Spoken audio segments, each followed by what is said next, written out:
Hi friends, എൻ്റെ ഇന്നത്തെ വീഡിയോയിലേക്ക് എല്ലാവർക്കും സ്വാഗതം. ഇത് കണ്ടോ, നല്ലൊരു കാന്താരി മുളകിൻ്റെ ചെടിയാണ് ഇത്. അത്യാവശ്യം കാന്താരിയൊക്കെ ഉണ്ടായിട്ടുണ്ട്. അപ്പോൾ ഈ കാന്താരി മുളകും അതുപോലെ തന്നെ ഇതിൻ്റെ അടുത്ത് തന്നെ ഉള്ളതാണ് പപ്പായ മരങ്ങൾ 4-5 ഉണ്ട്.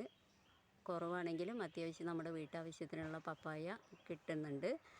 അപ്പോൾ പപ്പായ ഇടുക. അതുപോലെ തന്നെ പപ്പായ നല്ലപോലെ തോലൊക്കെ ചെത്തി വൃത്തിയാക്കി നുറുക്കിയതിന് ശേഷം കഴുകി ഒപ്പം തന്നെ കാന്താരി മുളകും നുറുക്കിയിട്ടിട്ട് പാകത്തിന് വെള്ളം ഒഴിച്ച് ഉപ്പും ഇട്ടിട്ട് വേവിക്കുക. വേവിച്ചതിന് ശേഷം അതിൽ കറിവേപ്പിൻ്റെ ഇലയും വെളിച്ചെണ്ണയും തൂവി വാങ്ങി വെച്ച് കഴിഞ്ഞാൽ നല്ലൊരു ഉപ്പേരിയാണ്. കഞ്ഞി കുടിക്കാൻ നല്ല ടേസ്റ്റാണ്.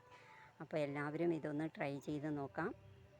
പലതരത്തിലും നമുക്ക് പപ്പായ കൊണ്ട് വിഭവങ്ങൾ ഉണ്ടാക്കാം. ഇന്ന് ഞാൻ ഇങ്ങനെയാണ് ചെയ്യാൻ ഉദ്ദേശിക്കുന്നത്. അപ്പോൾ ഇന്നത്തെ എൻ്റെ വീഡിയോ എല്ലാവർക്കും ഇഷ്ടപ്പെടുമെന്ന് വിചാരിക്കുന്നു. ആദ്യമായി കാണുന്നവരാണെങ്കിൽ സബ്സ്ക്രൈബ് ചെയ്യുക.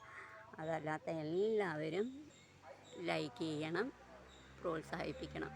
Okay, thank you.